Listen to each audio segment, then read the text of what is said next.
Should be live here in just a moment. Once everything kind of clicks on and shows that it's good. Looks good.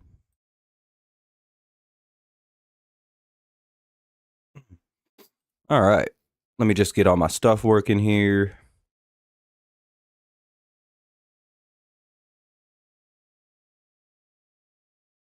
All the head coaching spots have been filled. Kind of a fun thing to happen.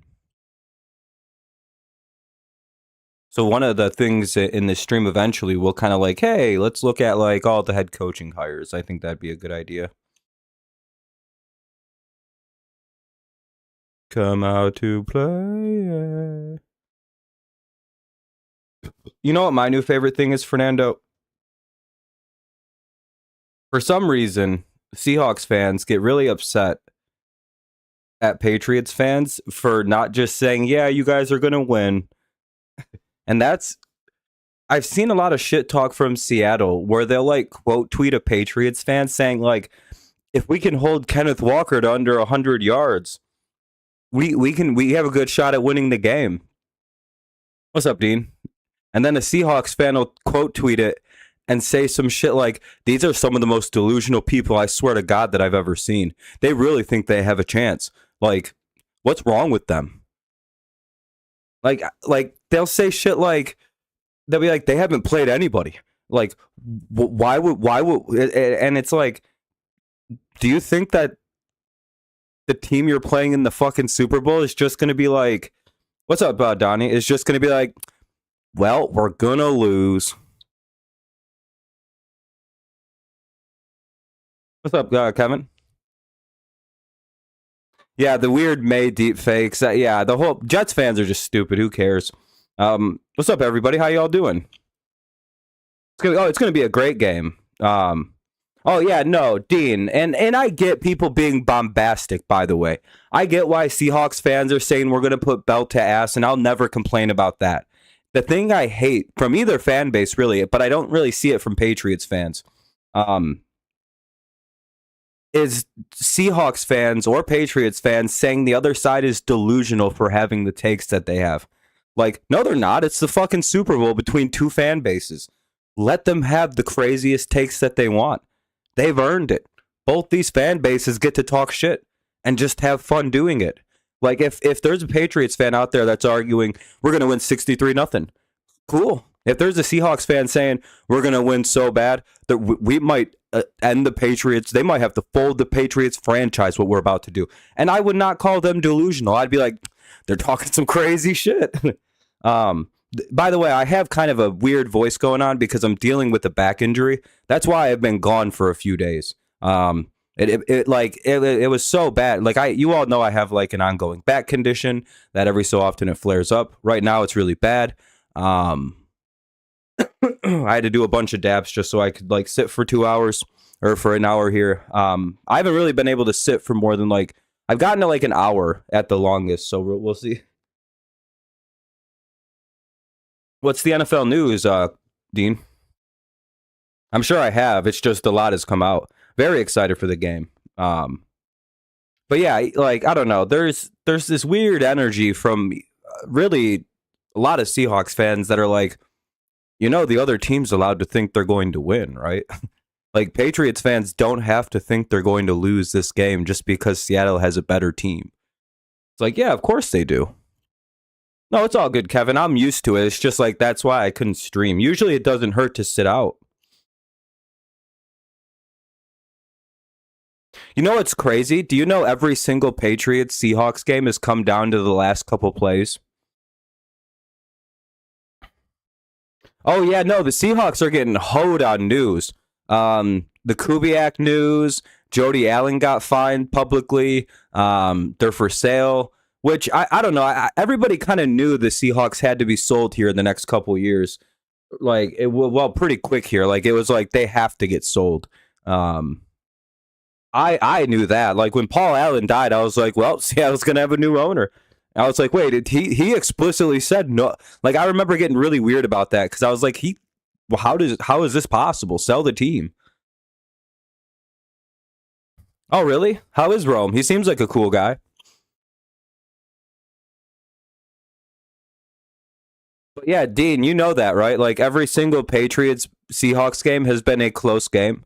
Not a single one has not been a banger. Which is also why, like, I don't understand why either fan base thinks there's going to be a blowout in either direction. It's like, well, historically, that's not accurate. You could take some of the greatest Patriots and some of the shittiest Seahawks, some of the best Seahawks, some of the shittiest Patriots. They're playing a one touchdown game that usually ends on somebody getting stopped at the goal line. Not to take away from the conversation, but I just wanted to tell you he was really fucking cool. Hell yeah. Talked about ball and how stupid it is to call schedules easy. Oh, it's, yeah. No, by the way, yeah. NFL players all agree that the idea of strength of schedule is like the dumbest thing in the world. Because, one, it's so fucking disrespectful to, like, by the way, like, here's my theory, right? There is what we call a talent pool in the NFL, right? And everybody in the NFL is just about the same level of talent. I would say about 95% of the league is the same exact talent level. Now, there is about 5% of the league that is so fucking good at football. Like, those are the cream of the crop. Those are Hall of Famers, All Pros, perennial Pro Bowlers. Yeah, Dean, I was going to pull up the scores in just a second. And I'll get to the other things you said too. But so as far as talent in the NFL goes, they're all the same mostly. A lot of the thing that differs from team to team is coaching. Like that's the X factor in what happens to the talent, and if it's developed in the right way, in the wrong way, if it's used properly, if it's put in the right position to succeed, that's the major breaker on what makes or breaks players in the NFL. It's the easy schedule shit is it's not a real. We'll talk more about that in a little bit, but strength of schedule is the dumbest fucking thing, and it's literally only used against the Patriots usually. I'm not even kidding, by the way. Try to think as hard as you can right now about any time in your life other than the New England Patriots where you've heard the term, yeah, but they played an easy schedule, so their season doesn't count. Try to think about that. Did you know that the 1999 Rams, the greatest show on turf, played like the same strength of schedule we just played by like 0.001 points? The 1972 Dolphins went undefeated against the same strength of schedule as us by like 0.002. Did you know that historically? Did you know that about those two teams until this fucking season? I didn't. And I'm a Dolphins hater. I should have knew that. That's how irrelevant strength of schedule. If I would have brought up that the 1972 Dolphins undefeated season doesn't count because they had an easy schedule, what would you tell me? Who the fuck cares? What if I told you the greatest show on turf Super Bowl year shouldn't count because they had an easy schedule? You'd be like, yeah, that's irrelevant, dude. So? Or how about Peyton Manning's easy path to the playoffs every year when he played the AFC South? The expansion Titans, expansion Jaguars, and the Texans, who were also an expansion team. Well, the Titans really weren't an expansion. They were a move team. You mean to tell me Tom Brady was shit on for playing the AFC East his whole career? Have you ever once heard somebody diminish Peyton Manning's 14 wins a year and 4,000 yards passing because he played the AFC South that won a collective of 9 games a year until he left? Go look up how bad the fucking AFC South was from 2003 when Peyton took off till he left. They won nothing. I swear to God, the Jags won 2 or 3 games a year down there. The Titans, nothing. The only game that the Jaguars would consistently win was when Peyton Manning came into Jacksonville. That's it. That was Peyton's hard AFC South, 5-1 every single year. At least the Jets would make the AFC playoffs every so often. At least the Dolphins had a heartbeat every so often and beat Brady. Anyway. Yeah, strength of schedule is dumb. I'm sorry, Dean. It was in Paul's both the Seahawks and Blazers must be sold in process. Yep, yeah, I've seen that. It's awesome. Paul Allen's a good guy. There was one blowout in New England's favor, but yes, other than that, it's normally down to last play. the NFL Network is showing all the Super Bowls where you can hear the player and coaches. Oh, they're mic'd up. That's cool. Yeah, exactly, Donnie. And no one cares that they didn't play a good team. By the way, the Chicago Bears played just as easy a schedule as we did. So did the Broncos and so did the Bills. And nobody talks about that. For the Broncos, the number one seed at an easier, just as easy a schedule as us. I'm talking like 387 versus 408. They didn't have to play the Bills twice. We did. Fuck them. We had a harder schedule.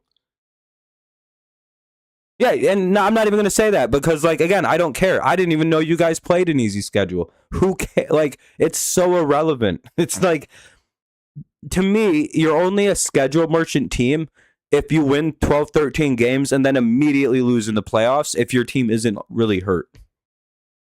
I missed the last stream where you talk about Bill Belichick didn't make first ballot. Most likely it's the cheating stuff.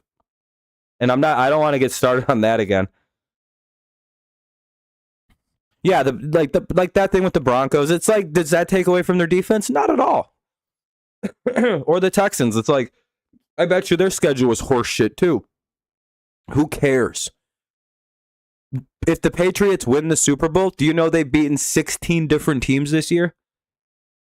What else do you want? They beat half the league at this rate. They've beaten 15 different teams. What else are we supposed to do? We just beat the teams in front of us. Sorry we don't score a lot. Welcome to year one of the Patriots dynasty.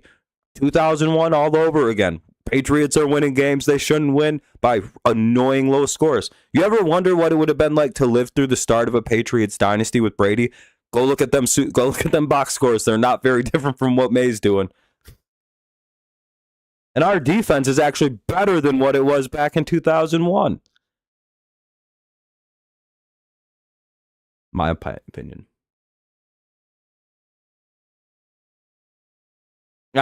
Strength of schedule is just it's a cope mechanism.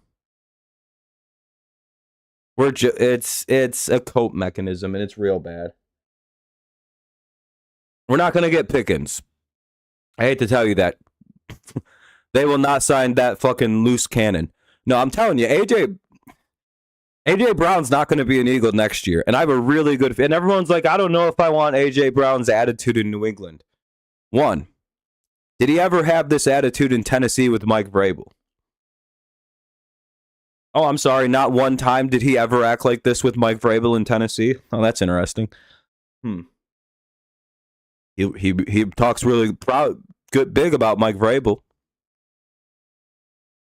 I wonder if going to his favorite team. Yeah, but like Kayshon Boutte might be a number one receiver in the NFL. We just need a couple years out of somebody until we see if Boutte's that guy or not. Plus, like, if fucking Diggs gets the charges, like, if they don't end up sticking and he's innocent, we're going to keep him around anyway. And we're not going to get anybody else. And they're just going to wait on Boutte. Boutte looks like a breakout next year, so it's like, you know, it's like, do we really want to take it? Breece Hall. Oh, Donnie, you don't know where Breece Hall is going yet, do you? If the Patriots want Breece Hall, guess who's going to be a New England Patriot for revenge? We're going to get one of these Jets star players. It always happens. It's a tradition unlike no other. One of these Jets superstars are going to come right over to the Patriots, and it might be. But see, we have Stevenson and Henderson, so we're probably not getting a running back. And Stevenson's too good of a blocking back, and Hall fucking isn't. So I'd rather keep Stevenson and Henderson.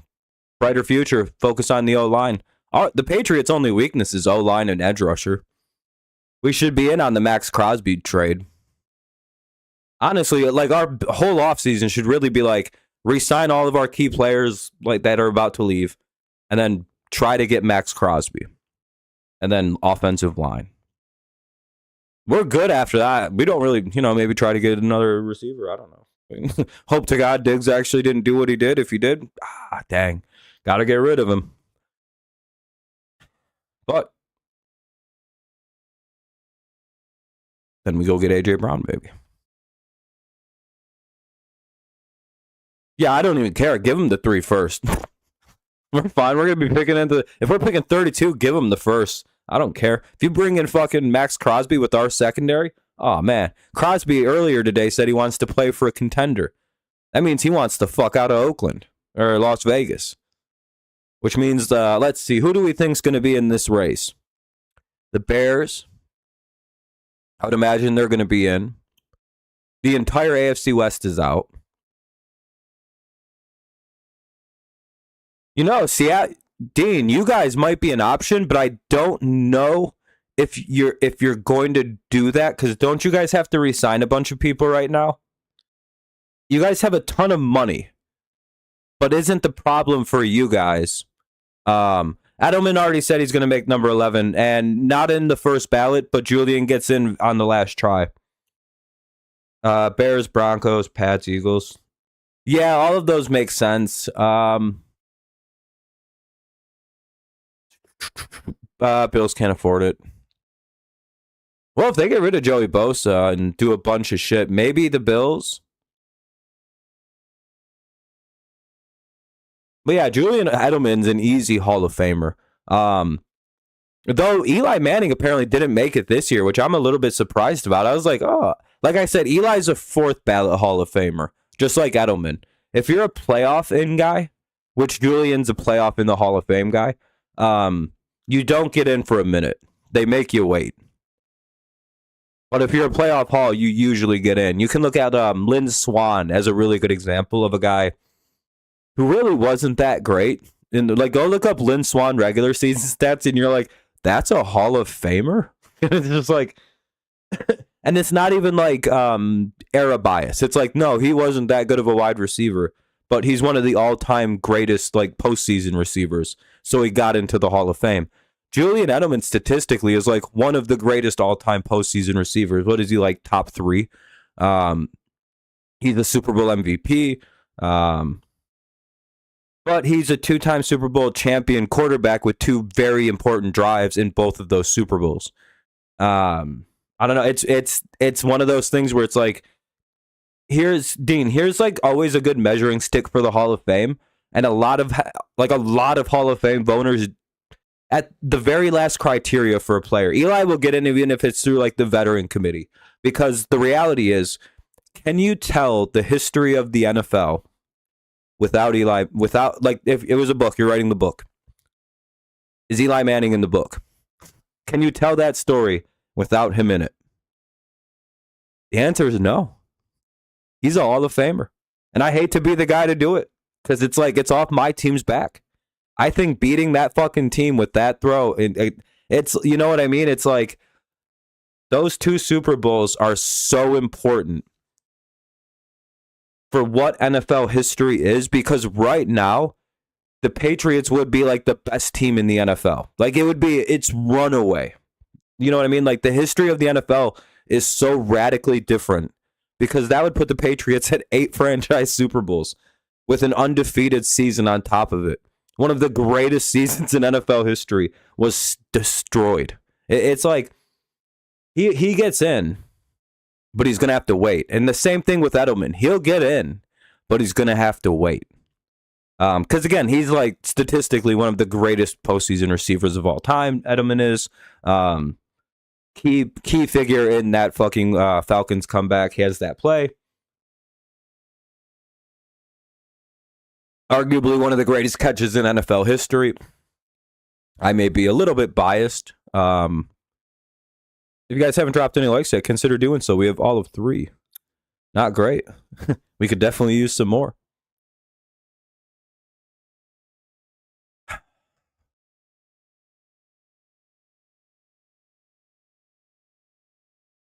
Edelman's a great guy. I think it's number 1. I'm trying to think of what would be a better catch. You know what I mean? It's like, I think Santonio Holmes in the back of the end zone against the Cardinals is in the top 3.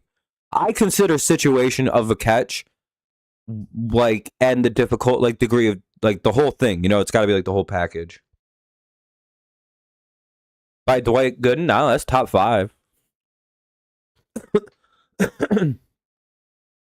I don't mean caught a ball like this, going like this right before it hit the ground. That's unbelievable. While he was like dog piled. I don't know. We'll never see some crazy shit like that ever again. Like, I like a lot of the one-handed catches, but like, here's a hot take on those catches. Are they that amazing anymore when like you see like 7 or 8 greatest catches of all time a year? Think about what I said. How many different times this season alone did we see a guy make one of the craziest fucking catches you've ever seen? Half the league got a guy who did that this year. I feel like we did this year. Like, even the Patriots had that with Kayshon Boutte. We had a bad shit crazy catch from Kayshon this year. Like, it's like every single team has somebody do that this year. The Lions with Isaac Tesla. Like, every single catch for the pet, like, this year for a decade would have been the craziest catch of a season. And we had and it was the same thing last year. We're like, guys are getting very good at catching the football because guys kind of understand how to catch the football better. Like, quarterbacks are getting better at better placement on certain kinds of throws. Guys are getting better at reading the football because they're catching better. The art of receiving, the science behind it's improved a lot. They know better when to jump. They know better when to pull their hands. So again, like the whole thing is, or pushing their hand, you know what I mean? So I don't really think a lot. So it's like, is this just like the new receiver norm, and we're not actually seeing the greatest catches? Like, have we already seen it? Like that catch by Odell, that might be one of the greatest catches of all time too. Go rewatch that. It's like, what the fuck? And you see that same kind of style catch like 5 times a year. It's just like, are those catches even that hard then?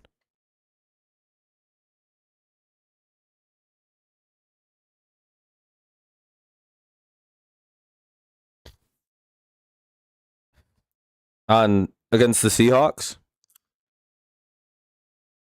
Dean, correct me if I'm wrong if you're still here or not. How do you guys handle scramblers? I know you have 3 losses, but I know you have an Achilles heel. You can confirm or deny my these reports I've been seeing about running quarterbacks and off market off plays. It's gonna snow 4 days next week again in your state. Damn, that sucks, Seth. Hey, we're up at 5 likes now. We're doing a lot better.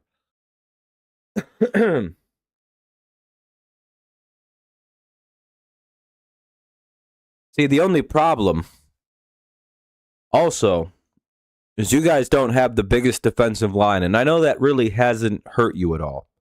In fact, it's one of your strengths. But you haven't played Ramondre Stevenson, and he's a bruiser.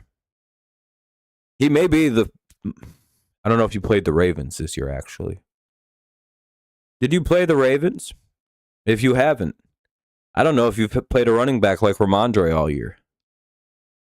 He blows through linemen. Your lineman's small. You're not going to have a great time with him. He'll carry him. I also wonder, the one thing the Patriots don't do, I think we've only done it 12 times all year, is end arounds. I wonder if out of nowhere, because again, Josh McDaniels will institute random shit in a year, and I wonder if we're going to try to get outside and utilize the fact that like we can run the football. We have like fast guys that can kind of utilize Pop Douglas, utilize who else is fast? Fucking Steph, Travion, and like end arounds. A lot of like motion end arounds, kind of getting away from that like defensive front a little bit. Mobile quarterback is always a legitimate threat because you have to account for him running that. That's what I mean. And you guys, apparently that's like the one thing that fucks you up a little bit. It's like, what's the one weakness they have? Running quarterbacks. It's like, it's the Detroit Lions problem. And you already know that McDaniels is going to watch every single Rams game and basically mimic every single thing that you guys have done. Hell, Josh has a relationship with the LaFleurs. Do you think he's already called up Mike LaFleur and been like, hey, what was your fucking game plan? Give it to me. He probably did, too. He's probably, here you go. I'm not going to be coaching there anymore. I'm going to the Cardinals. Got to remember, McDaniel's got a lot of friends. I think he's cool with McVay.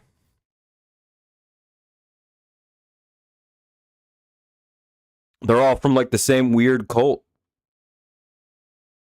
I'm curious if May's going to do the... Oh, yeah. He's probably going to suck ass for a minute. Or he's going to ball the fuck out. I really hope he just... I don't know. He's a pretty young guy, man. He's getting pretty nervous.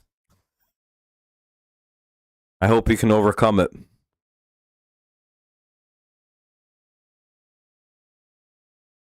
Oh, yeah, he's going to play way better in the second half than he will in the first half. We really just need the defense to hold him to like 7 or 10 points and we can win the game. Really, all we got to do is get like 14 and pray to God the defense goes absolutely batshit crazy for this game. I'm praying to God on the defense for this one. Our offense will not win us the Super Bowl. And if it does, Seattle's never going to live it down on Twitter. Yep, it'll be close at the end. And you guys have a horrible propensity to let teams back in at the second half. And the Patriots are very good at coming back in coming to life in the second half of games if they have to. So like there's like that weird tension in that game where you guys may get out to like a 14-17-0 type lead pretty early and pretty aggressive, but it might get chipped away. And then all of a sudden in the fourth quarter, we're looking at a tie game all of a sudden. And then it's like, well, here we go. Because again, you guys have a terrible tendency to coast when you get a lead. That's the only criticism of Mike McDonald. He has no kill switch. It just doesn't happen. Teams kind of beat themselves up. The 49ers just kept shooting themselves in the foot. McDonald was like, I'm trying to let it be respectful. I only need to score like 14 points and we win. We're good. Stop scoring. We're showing way too much on tape here. Which is why I think that this game has such a high probability. Oh, yeah, it's going to be a good game. Patriots don't play in a lot of blowout Super Bowl losses. Nope. It's going to be terrible. What's up, Fernando? Patriots better not choke because you got Seahawks. No, I don't really think either team's in a bad spot if they lose. Neither team was picked to get here at the start of the year. Seahawks got a little bit more to lose, I suppose.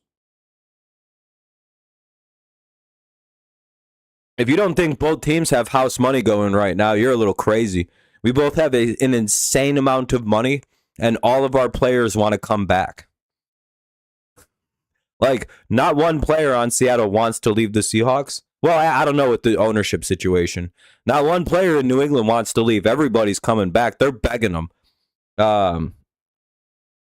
Ellis was basically like, please sign me back. So was Chason. He was like, please, I can't imagine playing anywhere. Like, we have guys cracking the fuck out in interviews like, yeah, I can't leave. And it's just like, damn, dude, it feels so good to hear guys say that again about the Patriots. We're going to be a destination. Well, I predicted the Patriots. Dean, we're not normal people. Oh, you predicted 500-ish. I thought you I predicted we'd go to the Super Bowl. But, and if you don't believe me, one moment, please. Want to know when I called my shot on the Super Bowl? Let me find.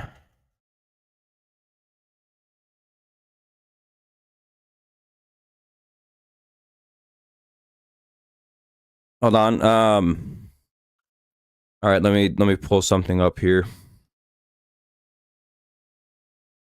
Old. Oh, where'd I go? To the Discord. Jarvis. Crazy times. This is 12/14/2024.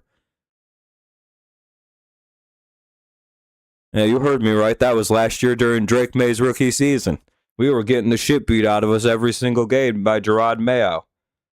And I put, yeah, this is back when we were doing the house versus the autistic doctor, the good doctor, the better show. Patriots go and win the 2026 Super Bowl. Who called their shot smart like that? Not a lot of people. And then in May,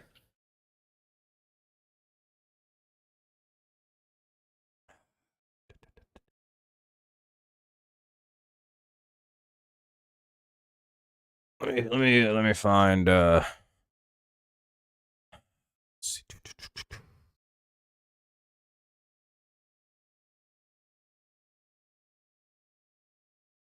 Where are they at? Hold on, I'm looking for the date. I also called it in May. Very similar idea. You get the idea. So I've actually been one of the few people calling this for quite some time now. I think it'll be a moderately scoring game, just not as low. I think it'll be a 21-17 game, Patriots win type situation. Get the Pope on your side? Yeah, we have the power of actual evil forces, Dean. Hold on, let me pull something up.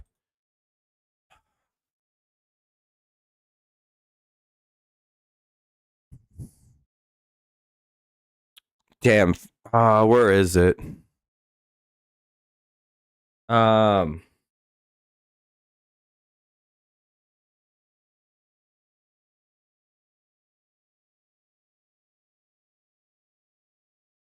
Damn it. Let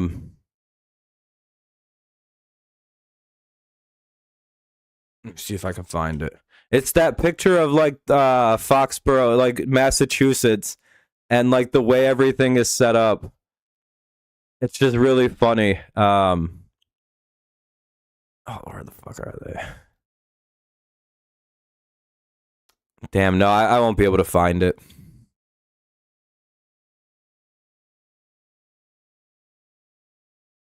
Damn. Patriots are truly the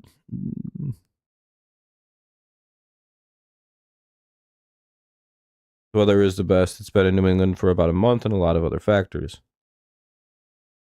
Well, the game's not going to be in New England. It's going to be in Santa Clara.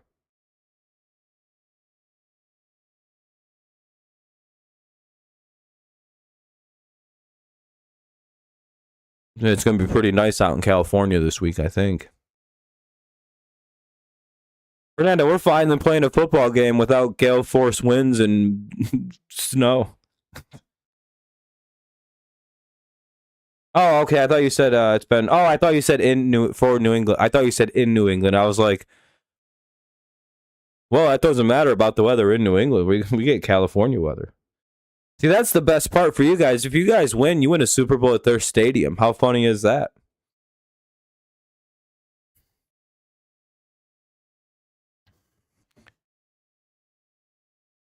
You know there are literal 49er fans rooting for the Seahawks? I've never seen a more confused fan base.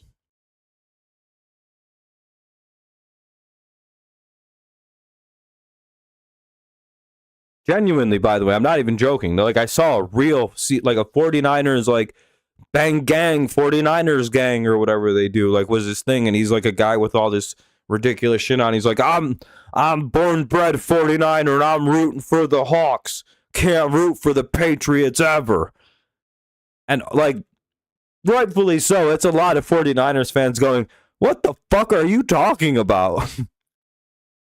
Someone's like, unfollowed, you're not a real Niners fan. Like, yeah, dog, you can't root for your division rival to win the Super Bowl in your stadium.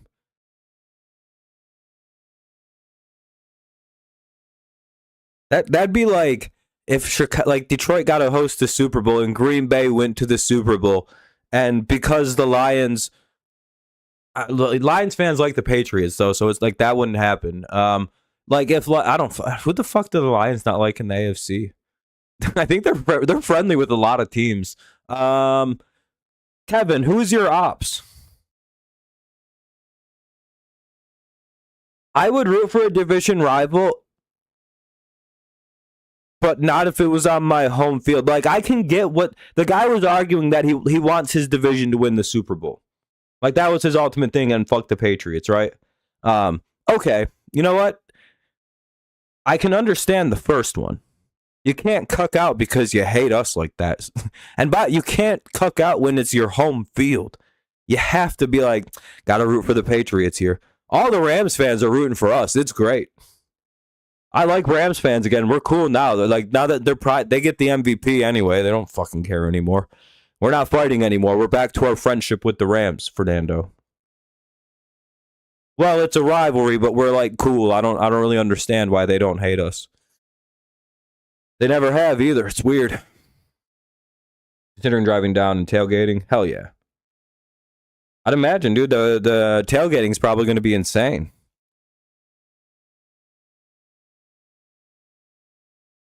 Patriots and Chiefs fans get along too for the most part, but they're in on the hating right now.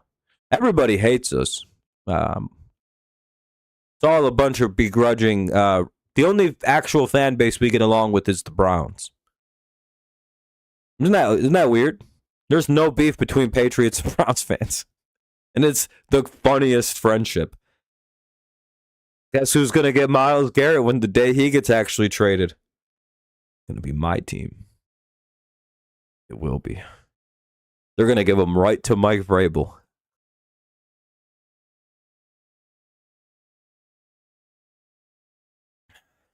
Him or Max Crosby will be on my team.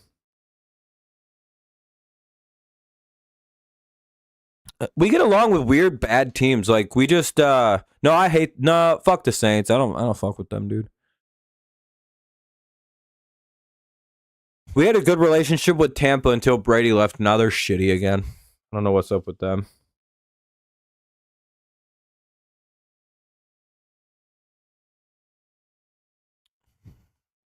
Shared hatred of the Ravens, actually, is the real problem. And how they fucked Bill Belichick. We kind of, things are funny.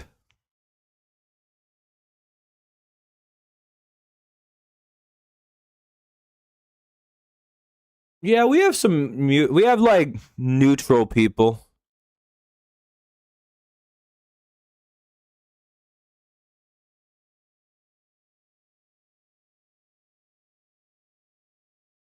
They all want us to lose, though. I think the only people rooting for us are going to be like Rams fans. 49ers should be. And that's probably it. I can't imagine there's a lot of teams rooting for us right now, Fernando. We're not lovable underdogs. We're the most hated underdogs of all time. We're the Cinderella story, but it's like, oh no. It's just like a monster. It's just like, ugh. I wish the Seahawks were the underdog story. It'd be a lot more fun that way.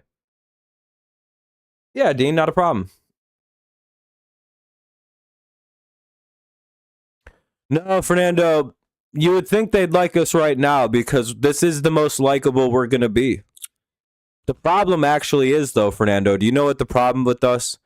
Patriots fans, instead of being fun and humble, immediately returned to the biggest fucking dickheads on planet Earth. We didn't even pretend to be like kind of cool about it. Okay, for sure, Fernando. Or Dean, I'm about to drop the link right now. Just one sec. Oh, it makes it way funnier that Patriots fans have absolutely no chill about any of this. They're like, well, look who's back. The dynasty's returned. And it's like, that's so funny. I'm not even going to correct people because I think it's funnier if you don't correct it. Just let anyone, by the way, if you want to join, feel free. Discord is free to join. Don't post porn. You'll get banned. Consider the rules like terms of service, whatever. My people will throw you out quick. They have a lot more freedom to do that in the Discord than they do here.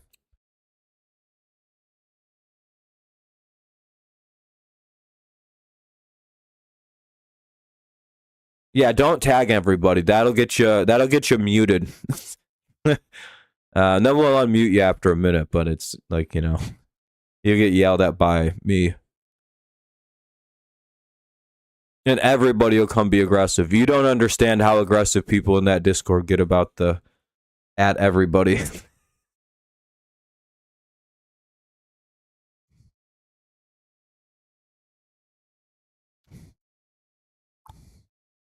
Yeah, I also have another hot take. I think CJ Stroud will be good again at football next year. Yeah, and it's not even just me, it's everybody. Motherfuckers you don't ever see talk will be like, hey, don't fucking tag me. It's not like Adam get a message or an aggressive DM from somebody named like fuck it, like with a Bo Nix picture. He's like, don't you ever do that shit again, little bro. It's just like, all right, man, I'm sorry about that. I'm a kid. I don't care. I'll throw your head against the wall. It's like Stroud needs to just focus up and get back to football.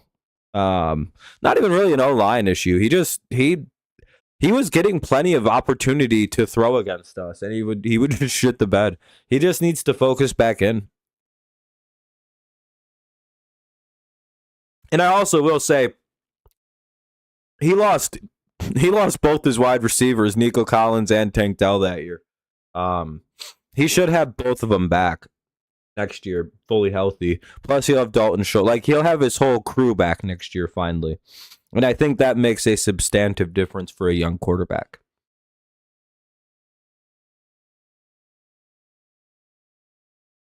Year 4 coming up, I think he'll be pretty solid. We'll say, though, if not, he's in for some trouble. I definitely felt like we would have done better if Sam Darnold returned from Vikings Justin Jefferson. Oh, that's not good. Whoa. Justin Jefferson to the Patriots confirmed?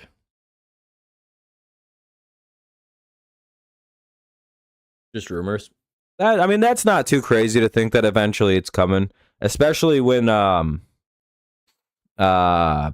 what's his name will probably be owning the Seahawks, Bezos.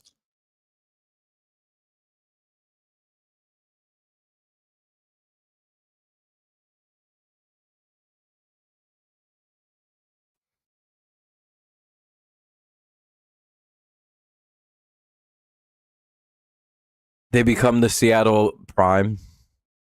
Everyone hates it. Everyone just is like, yeah, I don't want to play here anymore. He's like, instead of the 12, we are now the Amazon alphas. That's what we call ourselves as a fan base.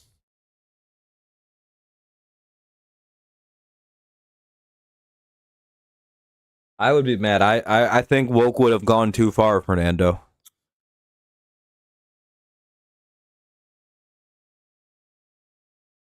Conservative wokeism has gone too far. They come after the Seahawks for my precious Commanders over my dead body. Come and take it. Guy who didn't, like, 15-year-old guy who didn't know the future, like, who just kind of grew up and never knew a different name for the Commanders, so he thinks like the name change controversy is people trying to change it from Commanders to something else. He's like, all these fucking libtards trying to change it from Commanders don't even know that that's a proud American name. Eventually that'll be a funny reality. Or what you do is you flip it and you call everyone who wants to change the name from Commanders big. What are you, some kind of soy boy? Name changings for sissies. Just making fun of them the whole time. They're like, yeah, but they changed the name. Names, so? What, are you better? Are you any different than they are? I can't really do voices. That's my best Southern guy impression.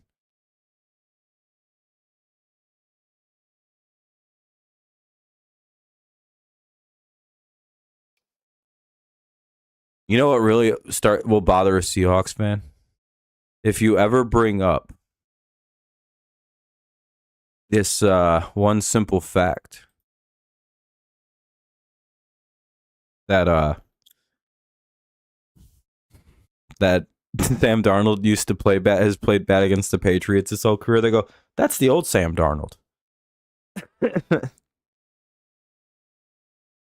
Why would he be the same?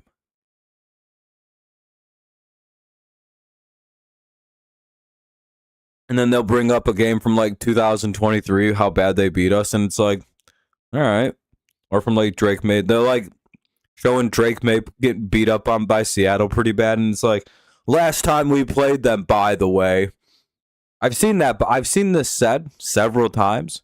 And like they show that game where we start off with a pick six and then they beat the dog shit out of us, right? So it's like you can use the pass, but like we can't do that. It's like, yeah, things are different. It's like, yeah, we're obviously a different team now. Yeah, the COVID game.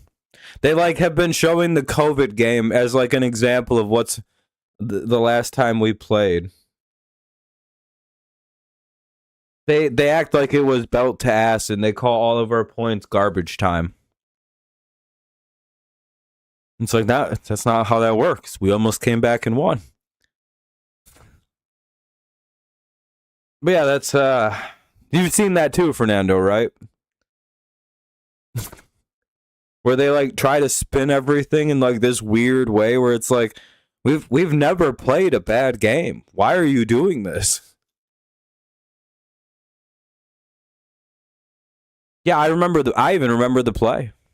Like almost every Patriots Seahawks game comes down to a goal line stand.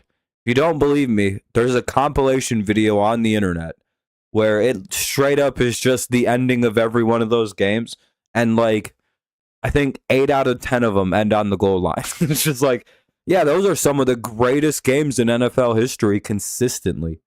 Like if you like really close like 24-21 type games, that's all Seattle and fucking, or sometimes they jump into the 30s. But from the 90s forward, they have played very good football games against one another. We're probably going to get another one. Would I be surprised if Seattle wins? No, not even a little bit. Would I be surprised if the Patriots win? No, I expect them to. But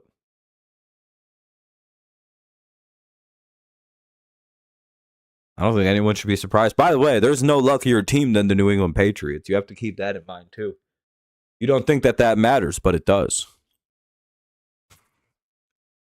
Got to remember, we seem to get the craziest luck every single playoff game we play. It's like the bad luck would have already came. We'll see what happens. Now it's a crapshoot in the Super Bowl. And we've never been blown out in the Super Bowl since I think that Bears won or the Packers won. Since the 2000s, we've never been blown out in a big game. We don't lose like that. It's wild. It's like goal line stand, block field goal, interception at the goal line stand. Yeah, I'm not even joking. Fernando's right. It's I'm not kidding. It's literally like and then it's like the other ones are like game-winning touchdown, game-winning field goal, game-winning touchdown. It's just like, these are fucking wild games. Or it'll be like touchdown with 58 seconds left. Game over, basically.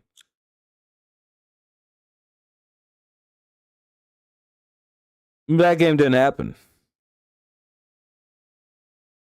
It's fake news.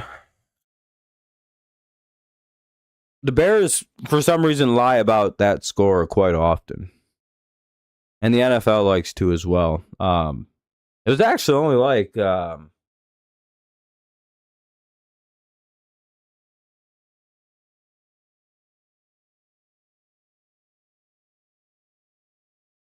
that was a preseason game one year. The actual Super Bowl was like 20-10 or something like that. I think you have it mixed up. It was like Super Bowl something, and it was what that game, like the 56 comes from, like that was a year that they let people do a 56-man roster, and like Super Bowl 20, yes, but it was also like the Bears scored 20, like 20 for 20 was like the Bears' whole gimmick. Yeah, I've never lied for Kevin. I don't know why you'd come in here and lie to the whole stream about a bad game. It does suck that most Super Bowls are blowouts, though. So it's like, oh boy, I'm actually kind of nervous about that. But it's always the blowout you never see coming. Like when the Broncos played the Seahawks, it's like nobody would have predicted a blowout. And if you would have predicted a blowout, we can all be very honest about who we thought would have been the team getting blown out. I thought that it would have been the Seahawks getting their shit pushed in. Just being honest. I know they had the defense that they had, but like, I was like, what, a second-year quarterback in Russell Wilson? Nah, not after they just beat the Patriots. I believe we had lost to that Broncos team. Like we usually do. Until last year. This year. We actually beat a Broncos team in a fucking AFC Championship. Hell, in a playoff game.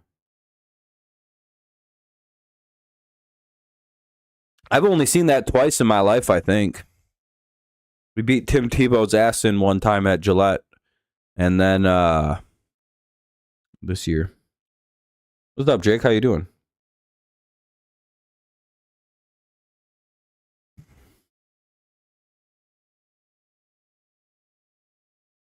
God damn. Oh, the Alex Van Pelt. Gotta give him credit. We wouldn't be here without him.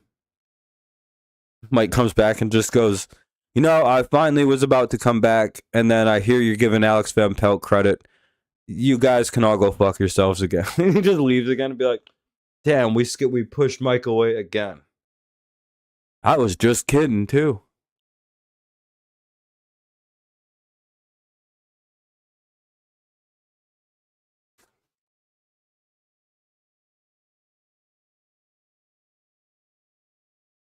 You know, at this point, I wonder if, like, he believes if he comes back, he's going to blow the whole Super Bowl. So now he's got to disappear.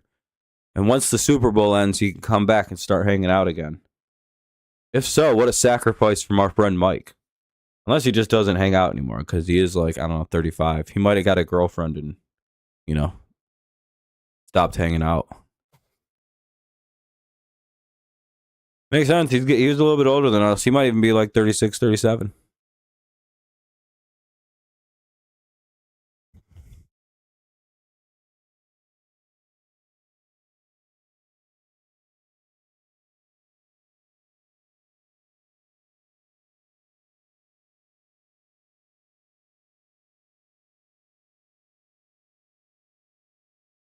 And some people leave, people go. At some point, everything comes to a close, except for, I don't know when my end is on this. Probably once I'm all done with school, really, or like school for sure. Because then I'm probably gonna have to focus up for a minute. NFL coaching tracker. Still might do uploads and things like that, but I don't know. All right. So one of the final things I'd like to do here tonight, kind of give my grades to each of these coaching hires. I don't really care about coordinators, but I do think Raheem Morris to the 49ers is a good replacement for Salah. Good. I think that's solid. We give that an A. The John Old Raheem Morris is a good guy. He just wasn't a very good head coach. Check the coaches that everyone whines because they're white. I don't think it's about being white. It's just they're kind of shitty, and they don't know. Mike LaFleur. He is not related to Packers head coach, the other guy named LaFleur, Matt LaFleur, whatever the fuck his name is. They may look the same, and people talk about them being brothers.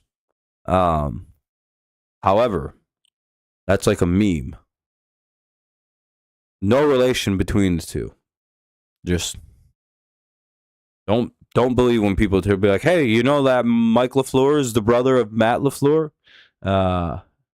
Look at them like they're the insane person that they are. But he's the new coach of the Cardinals. He was offensive coordinator of the Rams. I think it's a good hire. I don't see anything wrong with it. Rams had a really good offense this year. He sort of revitalized Matthew Stafford. The only real question is he going to be able to sort of make like the things work in Arizona the way that he was able to make them work with the Rams offense? We shall see. Rams need another new OC. The Raiders basically are going to be hiring Clint Kubiak after the Super Bowl. He is the current offensive coordinator for the Seahawks. Thank you, Raiders, for throwing that in there. Nice job, Tom Brady. Thank you very much. I got to give Tom credit. They did it really, really well timed here. Yeah, they aren't related. Exactly. Yeah, I'm glad Brady did this the week of the Super Bowl starting. Good job, Tom. I appreciate you. I think it's a good hire. Kubiak was my favorite coach of the cycle. I like what he does with offense. I like the way that he calls things. I think he has good pedigree. I don't know. Seems like he's going to be a good coach. What's up, Adam? How's it going, man? Nice to see you. Plus, I think the situation in Oakland is going to improve dramatically. They have the number 1 pick. They're going to take up Mendoza. They have Ashton Janty. They have they can get some receivers going. They're going to bring in an offensive lineman, I would assume. Yeah, man, I can't believe the Patriots are back in the Super Bowl. If you guys keep your head up, maybe your guys can rebuild as fast as we did, Adam. It only took us half a decade. Next year, it looks like we'll be battling atop the AFC again. Can't wait to see you guys next year. I don't think you guys want us like that, though. We got something for old Pat. We got something. Don't worry about him. I'll give the Kubiak hire and a B+ for now. I only say B+ and for now because I don't know if it's going to go through. The Raiders could screw this whole thing up. But I also, if he's not given the control that he needs to be successful, I see the Raiders kind of faltering like they usually do. But if he gets actual control, it's like an A- hire. I like the hiring of Todd Monken for the Browns. He was the former Ravens offensive coordinator. He's pulling a lot of the Ravens staff with him over there, and I think that's quite interesting that they're going with Monken rather than going with John Harbaugh. What does that mean? I don't really know. Yeah, you guys will probably get Tyreek Hill back. He's indicated that he'd like to be traded, and he keeps doing stuff like "I'd like to go home," and that's like, well, that probably means for you guys, the Chiefs, which that would help. That kind of makes the rest of everything in your team fall into place, because I think Xavier Worthy could work as a 2. And everyone else can just fall into place after that as well. You guys have the receiving core. You just need a 1 to cork it open a little bit.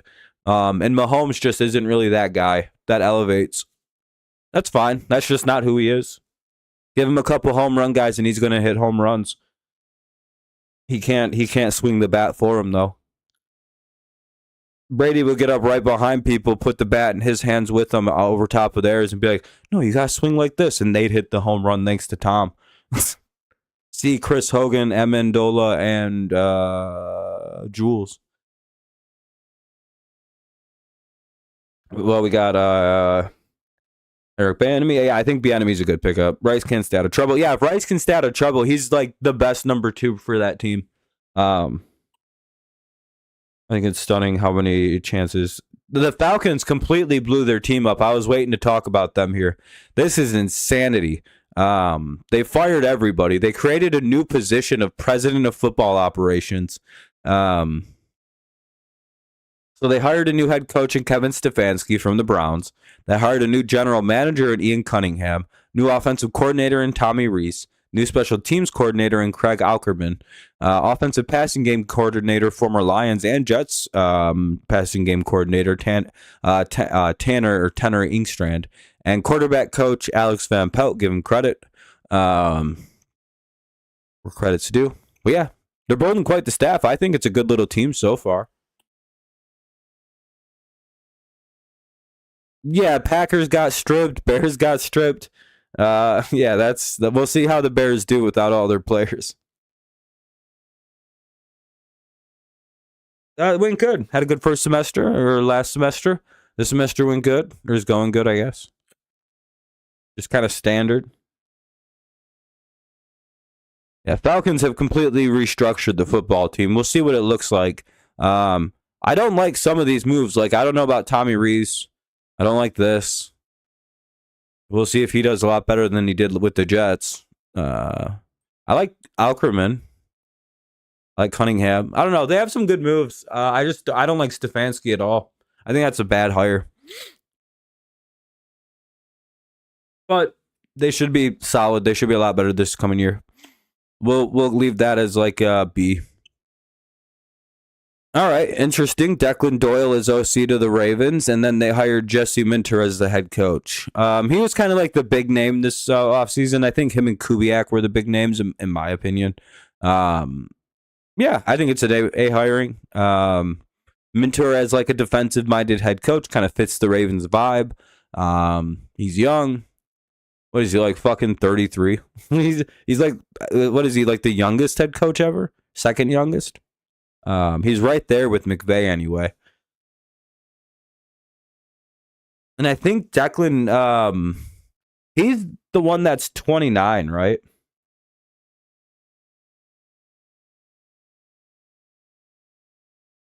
I think he might be. Yeah, this is the 29-year-old OC. The Chargers' new defensive coordinator. Yeah, he was from there. McDaniels is going to be the Chargers offensive coordinator. He decided to take the year out. So did McDermott, and I think Tomlin retired for now. But yeah, so Declan Doyle is 29. Isn't that crazy? Same age as Lamar Jackson. It's a very young coach. And I think Minter isn't very much older either. So they're going the young route with their coaches in Baltimore. He'll be a head coach at like 32 years old if the Ravens offense is good. Dolphins also blew it up and got a whole bunch of new people, and I think it's a hilarious group of people. Bunch of Packers. Miami Packers, the Green Bay Dolphins here. Let's see what they're into.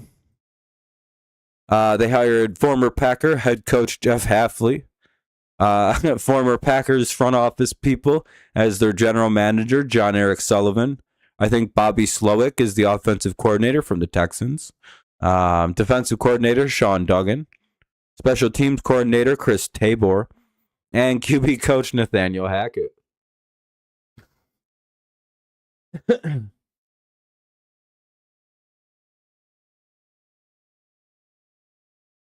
Yeah, I don't know. We'll see how this goes.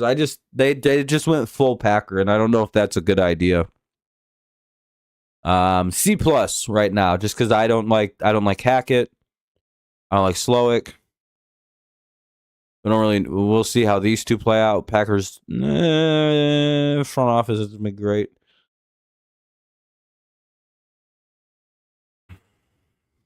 I don't know. The Raiders went with Sean Mannion as the offensive coordinator. Whatever, hilarious. I watched him play a lot. I like these for the Chargers. Right, Mike McDaniel as offensive coordinator, very good pickup. And Chris O'Leary. I'm not really grading coordinators, so however you want to consider that. Jets hired defensive coordinator Brian Duker. They can't find an OC yet. This is an A plus hiring for the Titans. Actually, I'll give them an A plus. Getting Salah as the head coach, then going and getting Brian Daboll as your coordinator. Without Brian Daboll, this is not the greatest hiring, but I think as a pair, it's perfect.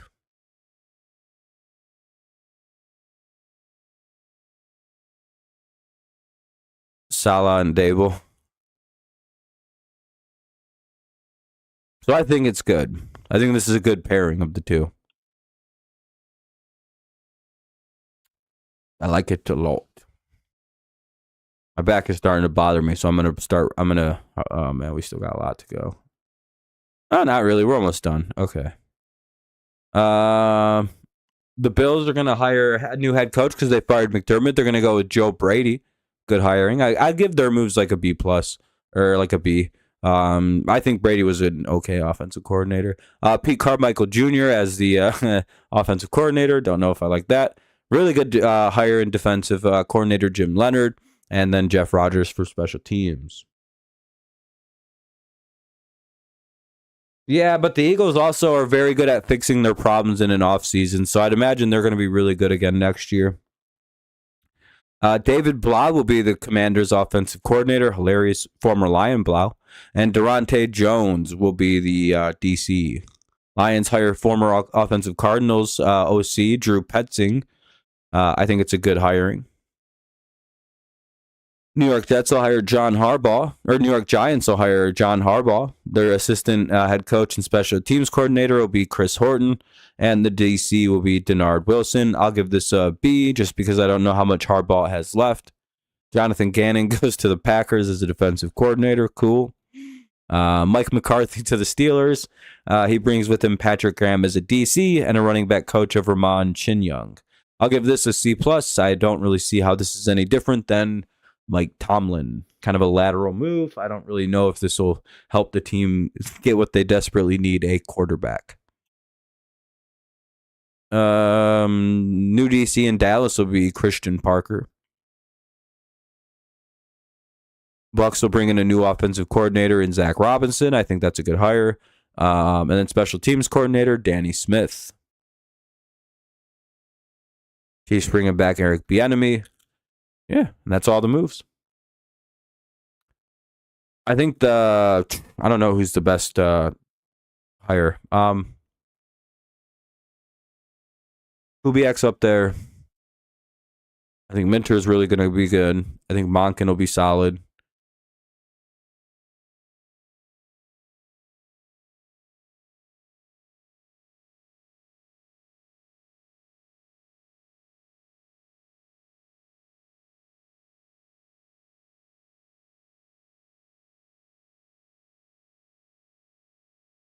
Titans got a good duo.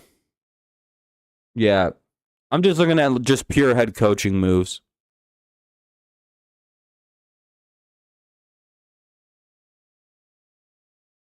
Yeah, I don't know. I'll probably go with Minter. He's probably the best thing, Kubiak. We'll see how the rest play out. LaFleur could be pretty good. Those McVay disciples tend to be pretty solid head coaches. You too, Fernando. I'm going to head out anyway. Yes, sir. We have 6 days to go. This time next Sunday, we'll know who the Super Bowl champion is. It'll be the New England Patriots. Yeah, I'd imagine Reed may start to get pretty close. And they're kind of probably going to groom Andy or Bieniemy to take the role. That's my thoughts, too. Or he'll do one more year after this. One of the two. All right, though, everybody. Y'all have a good night. I'm going to get out of here. Make sure you drop a like if you haven't on the way out of here. We have 8. We did pretty good. If you haven't done so, consider dropping one on the way out. Thank you for a fun stream. If you're just getting in, you can just listen to it back. We'll be live again Tuesday. Not tomorrow because I have class late, but Tuesday we'll be live. Thursday we'll be live because of NFL honors. And then obviously Sunday at the very least. Have a good night, everybody. Thank you for hanging out. Stay warm out there. As always, it's go Lions, go Tigers. And of course, it's always go Super Bowl 60 champions of the future, New England Patriots. Take it easy. Have a good week. Peace out.